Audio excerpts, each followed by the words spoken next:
ladies and gentlemen, tonight is a very important night for me, and I hope for you all, because we'll learn a lot about my guest, and I can assure you that you in the diaspora will be happy to hear from this guest of mine.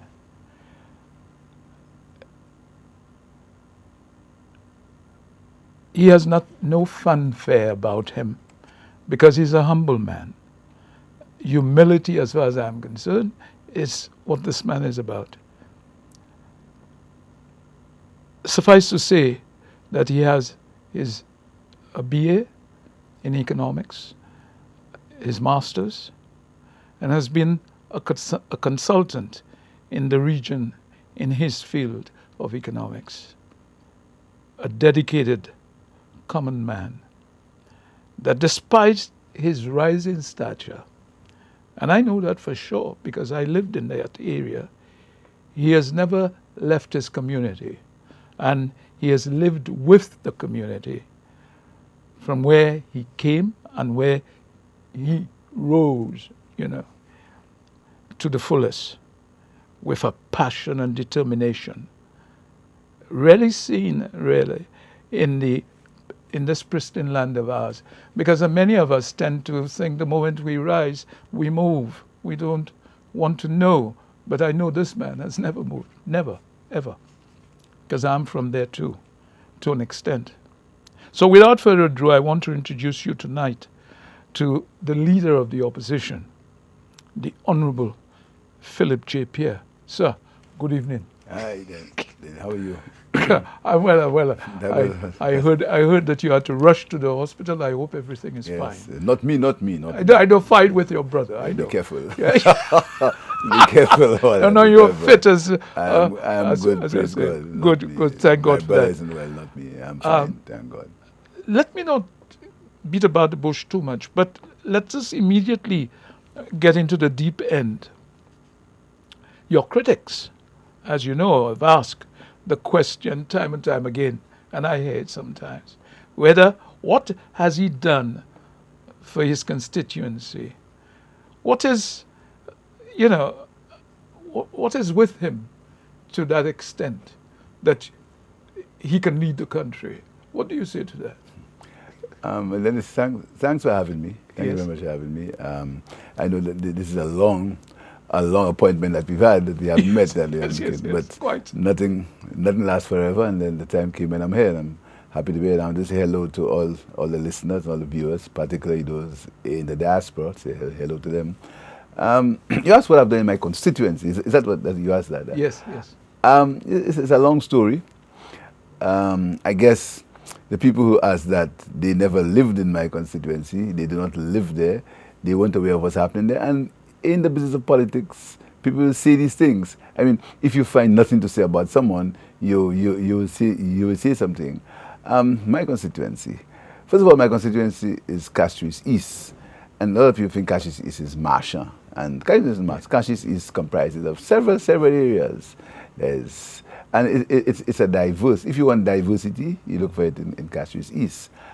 So I represent, at some point in time, Castries East was the second largest constituency in the country. So I represent quite a diverse nature of persons. When I don't want to take you down memory lane, but if you go down memory lane, you'll understand that in Castries East, the quality of life has improved tremendously. When you tell people, when you say these kind of things, it's difficult because, as I said, many other people who say that don't live there. They don't live there. And I'll be the first one to say there is need for improvement. And I think the next stage of the development of Castries East is to put in the improvements to the housing stock, to the housing infrastructure. And that is not easy, but we're going to get there. I have a plan which we're going to get to. All right, let's look at Castries East from 1997. Do you know in 1997 there were places, and I want to start from, because I said it's a large constituency, from Pave, the place in Pave where there was no electricity. No electricity. That's a few minutes from town. There was no electricity. I want to say it again, no electricity. First thing we had to do, we had to get electricity to all areas of Pavi. We did that. Then there was no water. You may recall the brigade of water carriers, because there was no water in Pavi. And anybody who lived there, and many people who lived there, they've moved out. They remember that they used to have to go and take water at the end of Pavi by there was a standpipe right in the corner of the road. Right in the corner of the road, people used to have to come down there with their buckets to carry water up the hill. Vans used to be parked there. There were guys who made a living by carrying water up the hill because there was no water at the hill, in the Pavi hill. Top of Pavi, Rock Hall, no water. We had to change that, and not right now, up to now, we've done the water problem. I'm speaking about quality of life, what makes social infrastructure, I'm speaking about. Then we left there, and if you'd entered, let's leave Pavi and let's go into the main Marshall area. If it doesn't matter, you were greeted by garbage. Again, and we have pictures, one day we'll show it. You were greeted by garbage, a stench. There was garbage all over. There was garbage all over. We had to clear it. So what we did, we got some small garbage trucks, and we went into the boulevard, and we cleaned it. So we cleaned it. We cleaned the entrance of the constituency. So we got it looking better, feeling better. You won't enter in a piece of garbage. Then let us just stay there and go into Touge. Well, you've seen the recent situation in Touge where we have a children's park, which this government has refused to maintain, a travesty to the children of this country. This government is playing politics with a park for kids. And at that point, when we started, and we got it, by the way, with the Taiwanese funds, we made it. There was, and then if you saw the children, the way the children enjoyed that park. I mean, there were swings, there was Wi-Fi, the adults used to come, the parents and the children used to be on the benches, have some ice cream, and the kids used to play on the swing, and the children were literally happy. This government wanting to practice political retribution against me. I have no children who play in the park. I have one daughter, she's in her 20s, so she doesn't play in any park. So just wanting to practice political retribution against me, have refused to maintain it. They've refused to maintain it. They've refused to fix the swings, and they've disconnected the Wi-Fi. So the park has to be closed because of that. They have refused to do it. So then into that whole Touge area. And if you go into that area, I mean, people, one day I was in the US city of Ohio on an airport, and I met a guy who said to me, he said, Mr. Pierre, he said, right. He said, I was home for Christmas, and then I could carry my suitcase by myself up to my mother's house. I said, what do you mean by that? He said, because before, when I was a boy, to get to my mother's house was mud. Correct. And I could not carry my suitcase up there. And then right now I could take my suitcase up and run. He actually said, I actually run up the hill with my suitcase. Now, these are things these are things that you have to feel it to know it. So what we did is that we got this whole area concreted. We got steps. People can get comfortable to their homes. We put railings on the steps. It sounds small if you live somewhere else where you have highways and things. But when you're in that area where you have mud to get to your home, and you can't, and you fall, and elderly people who have to go to the doctor can't get there, and an ambulance can't get there, and the fire service can't get there because they have to go from mud where it's raining. And then, so right now, in that area now, the steps, and I want to make one point. Every time I'm out of government, and for my 24 years of representation, I've been out of government for 10 years. And that's an important point to note. For these 10 years, I've been out of government. So this government does nothing for my constituency. Anytime I'm in opposition, they do nothing for the constituency. I have no allocation. Nobody calls me to tell me what has to be done, what I need to be done. And they give it to the opposition candidate who I defeat and who I will defeat again. they give it to them, they give them resources, so they go and they play politics. And the same refrain, what Pierre has done. So we into tours, we've done that, and there were no lights. You can imagine dark lights and mud and things. So we've got that in a good state. When we get back in government, because it wouldn't be done when I'm not in government, we'll do some refinement, etc. Then the same tours area, there's a road behind. When it's Ference, there's a road. The reason why we did that is there was only one entrance in that area. Then, because of the Black Mali issue, which we'll come to in a while, so then we had to get a road. So there's a road in the back. So there's an exit. There's another exit. So we've got into the bush area. Then you into in the Black Mali area. I don't know if you remember, there was a land slippage where all that area came down. All the houses in that area came down. We had to relocate the people. We relocated them. We paid their rent for them, and we gave them land at Kareli. If you want to speak about land reform and creating wealth and empowering people, it happened in my constituency. These people, we took them out of the area because we thought that the area was not fit because the land was still slipping. We had to abandon the road. We paid their rent for years, and we gave them land at $2.50 a square foot at Kareli. Now that's under my representation in that area. Then you leave it and you go into the George Charles Boulevard. George Charles Boulevard, we've built in George Charles Boulevard nearly $500,000 worth of retaining walls, retaining structures to stop the water from flooding the place. That was the mid-1997 and 2016. One semi government, not in the 24 years, in the 14 years. Make that point. The 14 years, we built retaining structures in that whole boulevard area. So when rain falls, there's no flood in the boulevard area. But didn't you not do that in Entrepot also? We get in there. Yeah. I'm giving you a talk. Yeah, good. See, because the people stay at their homes in the comfort of their homes in the mansions, and they say a lot of things, which sometimes you have to bring the truth. To use a friend of mine's word, bring the truth to light. To light, yes, indeed, yes. Yes, you have to bring the truth to light. So we did all this. That's about $500,000 worth of. Yes, quite. If not more. Right? But there's a serious problem in the George Charles Boulevard of waste disposal, because the main problem in my constituency is land tenure, land. The ownership of the land, the people who live there don't own the land. Correct. You see, because at some point that whole area was a middle class, upper middle class area. At some point, and all these people migrated, internal migration. They either left the country or they went to live in other areas up north mainly. So they've left these houses, left this land there, and people just moved in. So we have to get the whole system of land, which I will come to in a while. I can speak to you up to tomorrow about my constituency. I know that. But I think we have to push it up. So we did these structures. We brought it right into Entrepot. Joining from there. This right.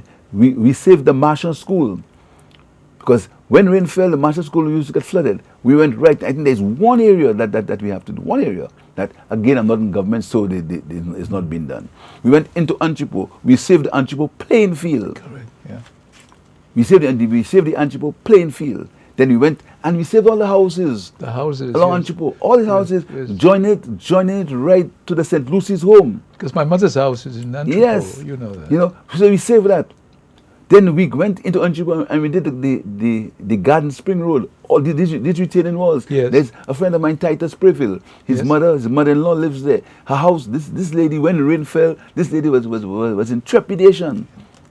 We did all these walls. I know. Millions of dollars for work. We brought it up to the Hess School. That's right. Saving the Hess School because Coco Charles had used some natural irrigation, or by planting some trees, by building some forests. He built some forest trees. He planted some forest trees to help it natural to hold the soil. We had to support it with some retaining walls. We did it all across there. So we saved all these houses in Garden Grove. We saved all these houses in Anchipo. These houses were in the river. We built all these retaining structures. Anchipo is the best kept housing area in the country. All the roads in there fixed. You remember in 1997, up to 2006, 2011, these roads were in a mess. When we came back to 2016, we built all these roads in Anchipo. Build them. Anchipo has no bad roads. All the gaps in Anchipo are done. All the side roads. We did all the electricity, the garbage collection. Now it has deteriorated. I want to stop you here, and when we come back, because we're going for the first break, and then we'll come back, and I want you to continue with this, because two things here. I have lived in Tourouge as a boy, and my mother's house still in Antripo, so I know, and I'm still part and parcel of Castries East. So that's where I vote. So I'll have to come back. So we're going to take our first break. Welcome back to Head to Head, and tonight it's a wonderful evening for me, because I am with the leader of the opposition, and he's explaining about his constituency. A lot of it I am familiar with, because I remember in 1998 for the Business Focus magazine, I sat with him in his for meeting his constituents, and he wouldn't even probably remember that because I did a story on that. And so I'm listening to what the leader of the opposition has to say, and it makes sense to me, and I hope it makes some sense to you. So yeah. So if you want to speak about these things, we can speak about the massive social infrastructure projects if you want to, but just a few little things. In areas like Bagatelle, places called Jerusalem, Texas, no electricity. Yes. No electricity. We put electricity there. We created all these footpaths. This area was mud. And I can hear the self-righteous folks in speaking, say, oh, that's hot. Of course, it's very important to the people who live there. And I tell you something, Dennis, people would not have re-elected me if I'd done nothing. Exactly. You understand? So let's get back to Bagatelle and Arundel Hill. In Arundel Hill, right, there was a collection of shoes across on the road. Collection of shoes, because people had to have 2 pairs of shoes to get to their homes. Correct. Yes. Collection of shoes, and if you went out, you would see a set of shoes by the road. Right? We got these lights. We got them to their homes comfortably. We started some programs. We started a water conservation program where we give people tanks and we drain the water from their roof into the tank so that they could save water, use water for the household purposes. This government stopped that. Yeah. So all these things, and the people in the constituency can tell you how these things have improved their quality of life. Now, we're speaking about massive social infrastructure projects. We spent $1 million on the Marshall Grounds. The Marshall Grounds got lights before Sabina Park in Jamaica.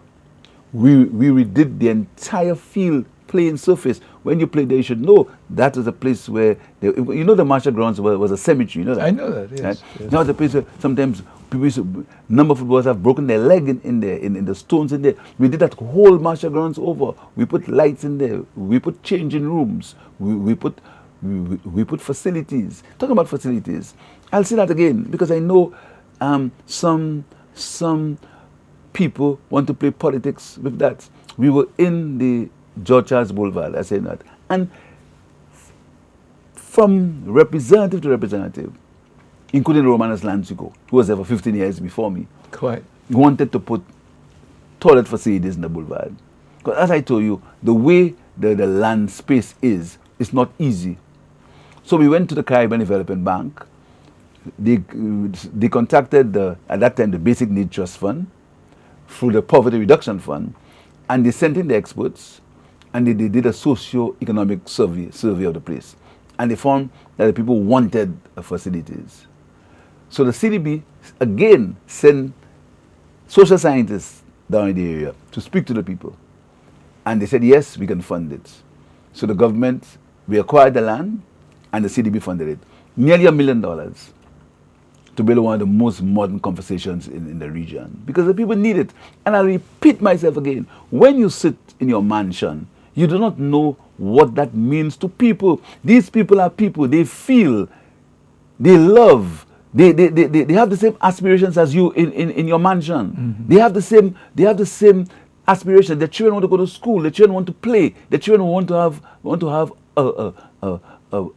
a proper way of life. I get very emotional when I see these things, because people remain, most of them forgetting where they came from. They forget, and they laugh at these people. And they say, oh, you're talking about a toilet. Mm-hmm. You understand? It hurts me. Yes, I heard that. It really hurts me. Because most of these people are just self-righteous. Yes. You understand? They forgot where they came from. Exactly. You understand? And when you have people in 2020 cannot get proper toilet facilities, they can't get a decent bath, and you sit and you laugh at them because you think it's funny, because by some means, some of it illegal, you happen to come out of there. It really irritates me. I get very emotional about it, and I make no bones about it. You understand? But no bones about it. Two things you haven't really mentioned, and I think they're important, is how Bishop's Gap was in these old days, and what is it today. But not only that, but the community center. I was just getting in the social infrastructure, right? Right. And we're speaking about the George L. Boulevard comfort station, right? Right. So the CDB agreed, and they spent $1 million in there. Mm-hmm. Yeah. And this government refuses to maintain it. They refuse to maintain it. And they lie. I heard the mayor speaking some foolishness. and they lie about all kinds, just because they want to practice political retribution. You understand? They're allowing the people to suffer. And I feel very strongly about it. And I don't care what anybody says. These people are people. I'll defend them.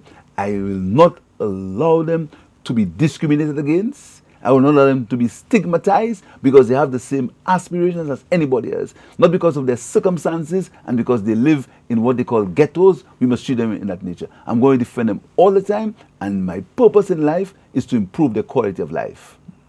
And not by bluffing them with contracts to cut grass near election time, by uplifting them. So we get back to the social infrastructure. We built the Marshall police station, right? Mm-hmm. We built the Marshall HRDC, started by Romanus Lantico. Didn't start, he had the idea. And again, we went to the European, European Development Fund, the same people who built the hospital, and then they helped us, and we got it done. We put a daycare center downstairs there for the children. There's a daycare center there, and we have a little library on the side in Cashews. I did that. Then we did the Marshall Police Station.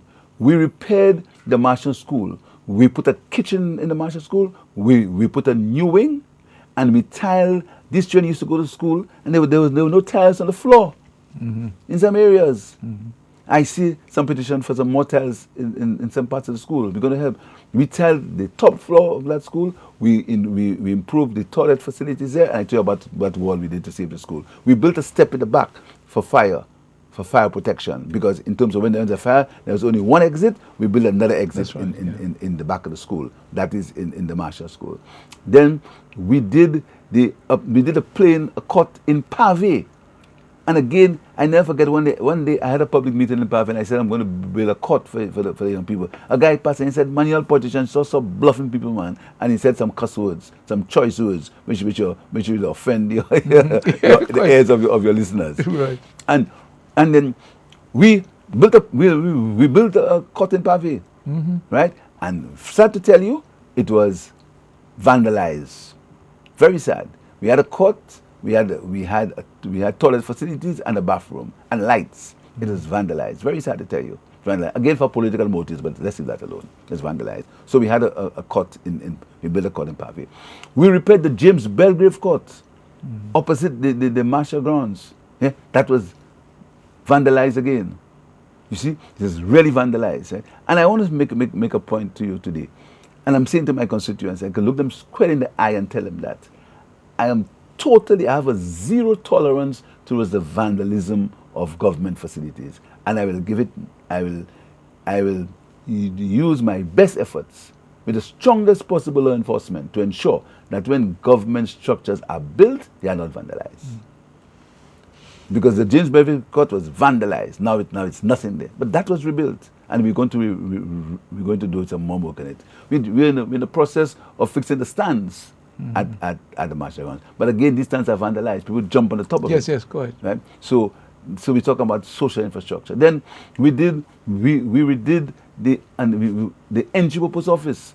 Not Enchipo, the Bocage post office. The Bocage post office was in somebody's home. That's where it was. Yes, go ahead. We moved it to a decent place. I mean, I got some political problem for that too, but we had to move it. The first thing we did, we repaired the Tiroche court. We repaired the Enchipo court. We put lights in the Bocage court and seating arrangements. Just vandalized. You understand? So, in terms of infrastructure, I mean, and I'm not going to tell you about children who got scholarships and book bursaries. That's on the government's program. So, you have to look at Cashews East from two levels: at the government level and at the constituency level. At the government level, we suffer from the same problems everybody suffers from: unemployment. We of course suffer from it. But and finally, every road in my constituency is good except the Marshall Main Road. And I'm going to say it again: every main road in my constituency is good except the Marshall Main Road. Bocage, Arundel Hill, Bagatelle, Pavi, Rockall, every main road, Enchipo. Every main road is good except the Marshall Main Road. You know, so when they say, "Oh, fix the Marshall Main Road," you don't know why the Marshall Main Road has not been fixed? Because there are a number of utility fixtures in the ground, and that means you have to remove them, and you have to where do you put them? So it's a massive job to do. That is why the Marshall Road, and you don't want to resurface and dig it again anytime a pipe goes bad. That's why the Marshall Road has not been resurfaced. So I feel very proud of the people of the constituency who have displayed their confidence in me, who have seen and who know how the quality of life has changed. In terms of problems of unemployment, I agree. I like everywhere else. In terms of cost of living, I agree. But in terms of the little things that makes their life better, I'm very satisfied. And I have more to do. In this election, I have a master plan which I've just designed so we now have to deal with the economic issues in the constituency. How we can convert, how we can have some wealth creation by making people earn a living from the constituency. But we have to control crime, we have to control deviancy, we have to control other things. But I'm very satisfied that in the 14 years that I've represented in government, I want to make the point in government. Because this government, and you see... Yes, quite. Yeah, government. And you see their trick now. What Pierre has done for Marchand, their trick now. Because they know that they continue to deprive the people of the constituency anytime I'm in government, I'm in opposition. But I want to assure them that the people of the constituency understand, and they continue to understand, that Philip J. Pierre has represented them in the best way he can, with the limitations of national government. But the idea is, what we are seeing is the deprivation of the constituency leaders that are in labor-controlled areas. And then you find the people that were defeated are the ones who seem to be the ones who are given the That happens in funds. all the 6 seats. This is ridiculous. That happens in all the 6 seats that cannot be. The party. constituency representative should be the one. That's not what happens. That happens in the 6th. Right now, there are a number of little contracts given to the boys. Yes. They call them the boys. You understand? People that they refuse to see about their education. People who they've deprived their children of computers to go to school. Correct. But right now they call them the boys. So giving the boys work is to get them to cut some grass in around the place and get them a couple of dollars. That's the new politics. Seeing about the boys by getting them to cut grass. What I will do for the boys is a youth economy. Yeah, good. That's what I'll do for them. To give them, to make them turn their skills into entrepreneurship and their talents into business. So in other words, that you are really looking at a skills economy for our youth. A youth economy that will use the skills of the young people. I think that is very important. To turn them into business people. Exactly. Only yesterday, I met a young guy in my office. The guy is a very good, he's a producer. The two young guys actually produce music. Mm-hmm. Two young guys. You know what they wanted? They wanted a laptop and a converter. The converter cost $59 to order it. And that's all the guys needed for him to go up, just to start their music. A youth economy will provide that for them. And that's what I want to offer them. So giving the boys to cut grass by the road is political gimmickry, right? Which I've encouraged the boys to take it. But if they're doing that, why did they stop step? No, but I've just made a point. It doesn't make sense. I have just made a point. Political gimmickry. Because it's not a matter of fooling people. But what I want to do, and this is why, and this is the relationship I have with my constituents, a relationship of trust. Yes. You understand? I don't get them to cut grass because they are the boys. You understand? I don't do that. The boys know that the parliamentary rep will see about their sustainability, will see about giving their children exercise books, giving their children notebooks, and will see about their livelihoods, not election bluff for a few votes. Okay, I will stop you here because we're going to now come to our third segment. And when I come there, I want to really go into something that we hear so often. For example, if Pierre wants to be the Prime Minister, why all those years he did not challenge Kennedy Anthony? That is something that I want to put to you. Why was this? And we'll come back to that. So we're going to take our second break and into our final in a while. Welcome back to Head to Head. And without further ado, I must tell you right away that I have the leader of the opposition with me. And as always, you know, listening to him, it is. I remember all of those because he may not even remember that in 1997, that before the election, he was down. He was up at what do you call it, Bocage up there. I think, you know, coming down the road with the constituency people to go down the road. You know.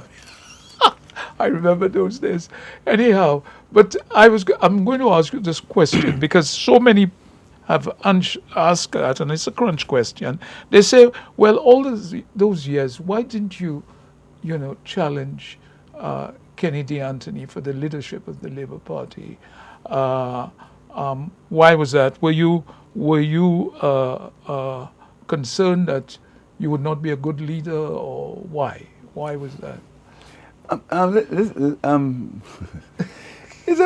a good question. Yeah. Yeah. Let me tell you what being a good leader is. Being a good leader means working for yourself all your life. That's what a good leader is. I've been employed by myself. I've worked for the government only on holidays when I was at university. Then I worked with Coopers and Libran, with Michael Foster for a few years. And then from that time, I've been self-employed. I've earned my own living. I've not depended on anybody for salary. So I've never had to protect my contract. And that's why I could be in politics for so long, because I was independent. So being a good leader, you have to have confidence in your own independence and your own abilities. And I never had to beg anybody for any job or be able to keep my mouth quiet because I was afraid to lose my contract. You understand? Because my contract was my brain, my contract was my ability, and my contract was my integrity. So when we speak about leadership, we have to start from there. Now let's talk about the leadership of the Transformational Labour Party. The Transformational Labour Party, and people should read the Constitution. The Labour Party can choose its leader only after general election. Are you hearing me? Yes, quite. Only after general election. After general election, the Labour Party has an election for the leader. Okay. How many general elections we've had? 1997, the general election. Yes, right. Go on. In 2001, there was a general election. Kenny Anthony won the election 14-3. Correct. Then the election for leadership came in 2001. You challenge a man who won 14-3? I wouldn't, but there you are. And I'll tell you something.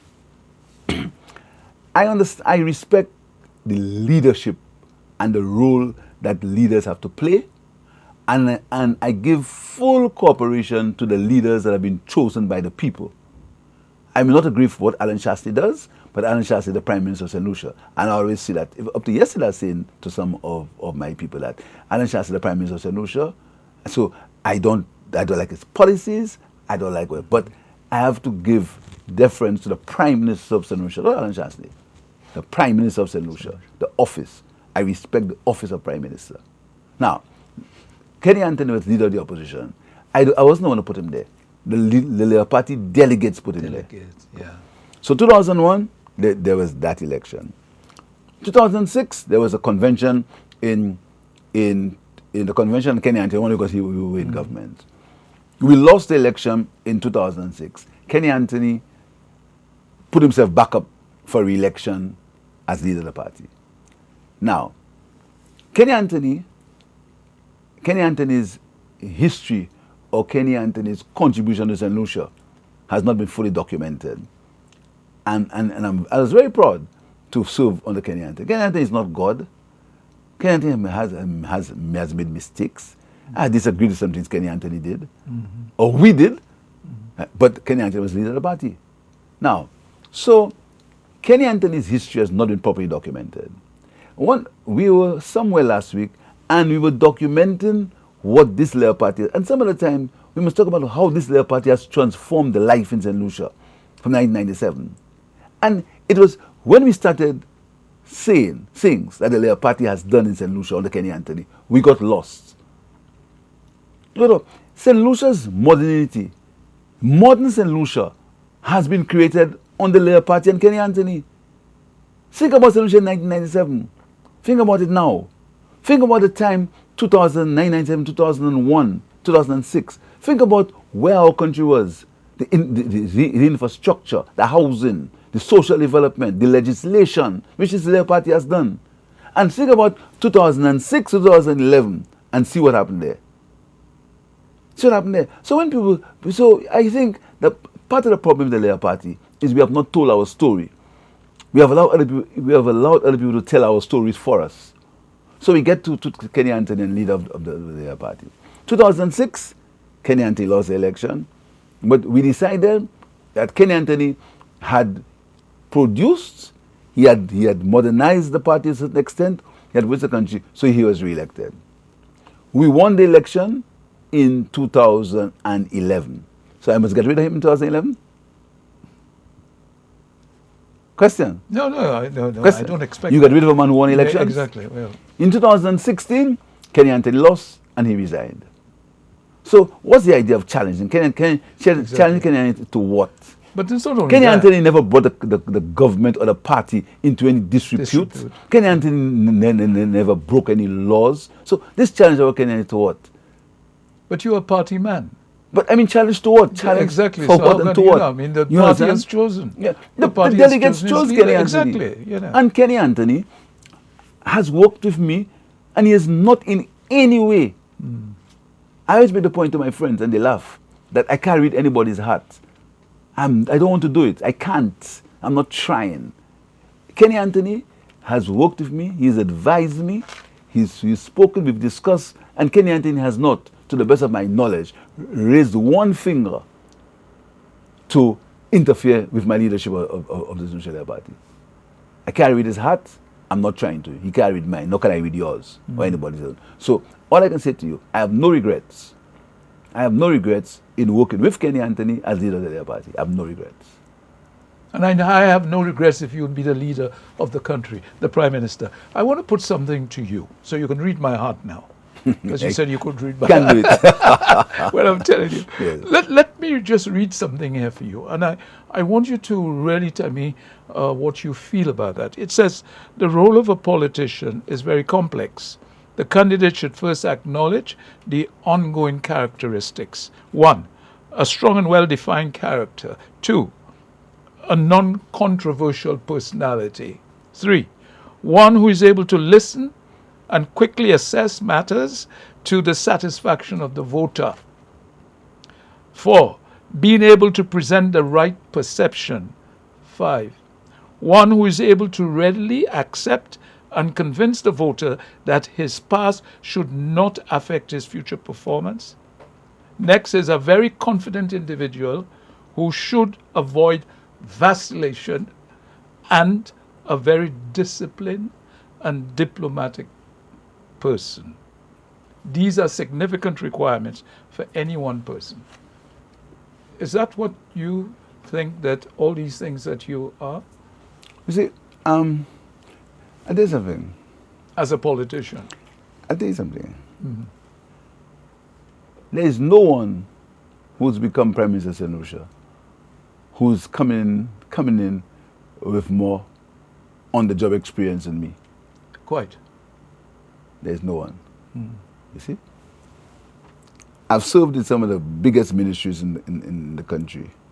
I know, 3 ministries. And one of these is we can talk tourism, about. One of these we can talk about them. Infrastructure, yeah? yes. One of them, we can talk about them all the time. Yeah. These ministries are ministries of not only importance, but ministries where accusations of corruption are high. You understand? These ministries. I have been in these ministries. Commerce.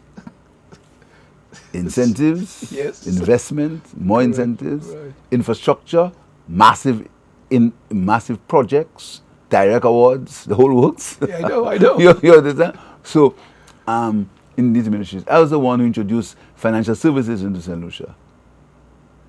I was a minister who introduced financial services in St. Lucia. I know. So, these ministries. So, in terms of on-the-job experience, no one has come in with more experience than me. Even tourism.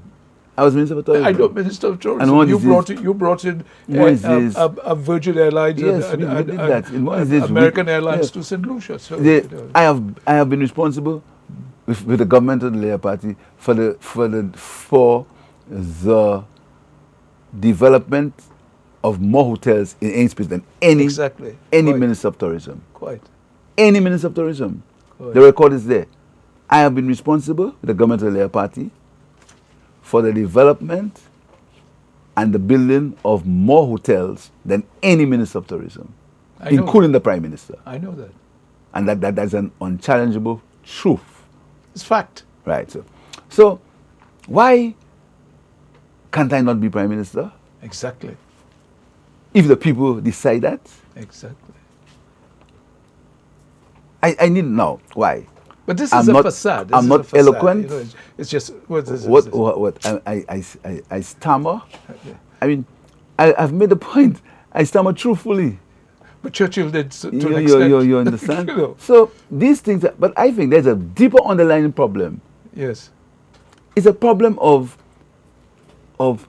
people. Some sense the belief that people should not aspire. Yes. And it's a very, unless, look at the people who have become Prime Minister of St. Lucia. Look at Stephenson King. He gave Prime Minister because Compton made him Prime Minister. Exactly. And as soon as Compton died, they were taken. Look at Von Lewis. Arguably, Von Lewis is one of the brightest guys I've ever met. In St. Lucia, yes. Not modern St. Lucia. Yes, I know. He's spoken about everywhere. Yeah. Look at how Von Lewis was treated because somebody didn't make, because he, so I mean, I have no concerns of my ability. I have absolutely no concern about my ability to be Prime Minister of this country. I can't do it by myself. I have a good team of men and women. And I'm sure with that team of men and women, St. Lucia will be a better place. But you are you can become what we say in the business world now, the idea that you are the transformational leader. And the transformational leader is the one that engages people.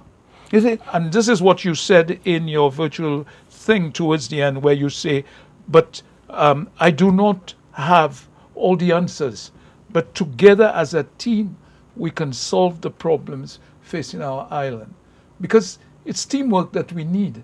We need to listen. At the end of the day, you have to make the decision if you're the prime minister.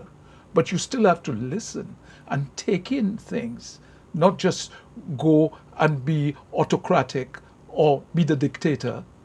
And I think that is the type of prime minister that you become, the transformational prime minister that listens. You see, the idea that to be prime minister, you must be the loudest man in the room. No, no. And make the most noise and speak with the best accents. No. That is not my idea of being a prime minister. No. Being a prime minister means you must be able to listen. Correct. And then when you listen, you assimilate what you're told, look at the facts, and come to a decision. But be able to make a decision and stand by it. Exactly. And I must tell you, from since I've become leader of the party, I've had full cooperation. I repeat myself again, I carried anybody's hat. Full cooperation from the men and women in the party. And we attract, if you look at the candidates we have, we're attracting new candidates, we're attracting new people who are putting their careers on the line and coming with us. Because in this government, you saw what the government just did to civil servants. This is a government that vindictiveness is part of the modus operandi. Yeah, they just can't help it. Yeah? Exactly. And there are people who are putting their careers on the line. Careers. And come and say, I want to put my hand up to be in this movement. And I'm very proud of them. And I'm sure with their expertise and their dedication, their commitment, we can transform St. Lucia. Because St. Lucia is in need of transformation. And people talk about transformation, but to be able to take out transformation, you must live transformation. You must be able to understand what the people want, not what you want. Politics is not what you think about yourself. Politics is what people think about you. That's what politics is about. You can think whatever you want about yourself. You can think you're the greatest brain in the country. You can think you have the best plans in the country. If the people don't think so, then you continue to write your plans. Okay. And that's a difference. The time is upon us, but you know, before we go, what I read out to you came out in I must tell you in 1997 in The Voice. It was on Saturday the 15th of March 1997, and it came from, and that was in your party at the time, the person who was the chairman of the NDC then. This is he who wrote this. Chairman of NDC then? NDC. Who was that? National Development Corporation. Who was that? That was Michael Chasney. Okay. He was the one who came up with what a politician should be, what I read out to you. In other words, when I look at this, and in my research, I found this was very demanding. And I believe that if it's that demanding, then how many can rise to that stature? And I believe that you probably one of those that could rise to that stature. So in other words, he was writing about you. So, my so I guess we've come to the end? Yes, thanks very much. Well, and say something to somebody, those in the diaspora, because I know you have so many people in the diaspora. Thank you very much, Dennis, for having me. Thank you for watching and listening to us. I want to invite you. In fact, I'd be very happy. I'd like to come and speak to you about my vision for St. Lucia. Yes. Why I want to take our country. I hope you can invite me for St. Oh, I will. Good Lord, yes. I wanted to say to you that St. Lucia is in need of change. St. Lucia is in need of transformation. We understand that we live in different times. We live in a post-COVID era. Life will never be what it was before. So we need change. We need a government that will listen to people, that will talk to people. We need a government that will understand that the people matter, that the people are the centerpiece of any country's development. I want to tell you, I want you to join us in that movement for change. I want to tell you in the diaspora, we appreciate your contribution to this country. We know you're far away. and we know that you would like to come and be part of this change. But that is why we want to protect your lands for you. This is why we fundamentally disagree with 1,000 acres of land being given to one man. We think that land should be kept for the people of the country. We think our resources should be kept for the people, and we do not think our resources should be squandered, because we are the only ones who will save ourselves, who will save our planet, who will save our people. I thank you very much, Dennis. Thanks very much, Philip, and for sure, we must take that discussion further on, because there's so much to talk about, and as the time approaches, we will do so. Thank you very much. Thanks very much. Thanks.